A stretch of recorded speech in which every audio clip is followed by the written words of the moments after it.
आजचा दिवस महाराष्ट्राच्या राजकीय इतिहासातील एक काळजाचा ठोका चुकवणारा आणि अत्यंत दुर्दैवी दिवस ठरलाय.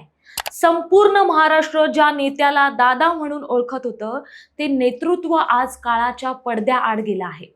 राज्याचे उपमुख्यमंत्री अजित पवार यांच्या विमानाला बारामतीत लँडिंग दरम्यान भीषण अपघात झाला असून या दुर्घटनेत अजित पवारांसह 6 जणांचा मृत्यू झालाय.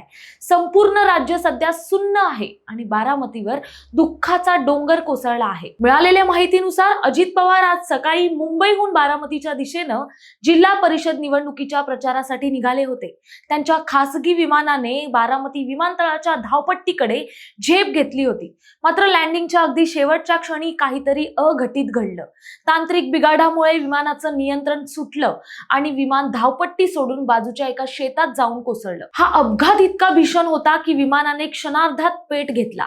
विमानाचा अक्षरशः चक्काचूर झाला आहे. सुरुवातीला अजित पवार गंभीर जखमी असल्याच्या बातम्या येत होत्या.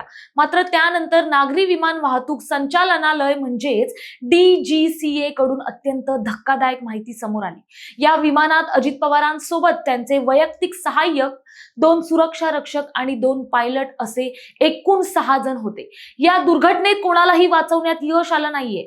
6ही जणांचा जागीच मृत्यू झाल्याचं सांगण्यात येतंय. घटनास्थळी प्रशासकीय यंत्रणा दाखल झाली असून मृतदेह बाहेर काढण्याचे काम युद्ध पातळीवर सुरू आहे. ही बातमी वाऱ्यासारखी पसरताच संपूर्ण महाराष्ट्रात शोककळा पसरली आहे. बारामतीमध्ये हजारो कार्यकर्त्यांनी धाव घेतली असून प्रत्येक डोळा पाणावलेला आहे. मुख्यमंत्री देवेंद्र फडणवीस आणि उपमुख्यमंत्री एकनाथ शिंदे यांनी आपले सर्व नियोजित कार्यक्रम रद्द केले असून त्यांनी या घटनेवर तीव्र दुःख व्यक्त केलं आहे. महाराष्ट्राने एक तडाखेबंद आणि विकासाभिमुख नेतृत्व गमावलं आहे, अशी भावना सर्व स्तरातून व्यक्त होते. अजित पवारांचे जाणं ही राजकारणातील न भरून निघणारी पोकळी आहे. दादांना आणि त्यांच्यासोबत असलेल्या इतर 5 जणांना भावपूर्ण श्रद्धांजली. या घटनेचे सविस्तर अपडेट्स आम्ही तुमच्यापर्यंत पोहोचवत राहू. त्यासाठी पाहत रहा प्रहार न्यूज लाईव्ह. धन्यवाद.